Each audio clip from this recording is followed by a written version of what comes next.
What is up guys, SoftwareGeek here, welcome back to another quick tutorial. Now today's tutorial I'm going to show you how to reset Photoshop preferences.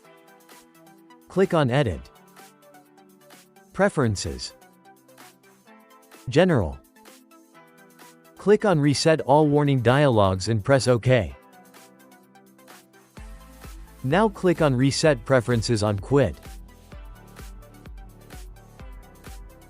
Restart Photoshop.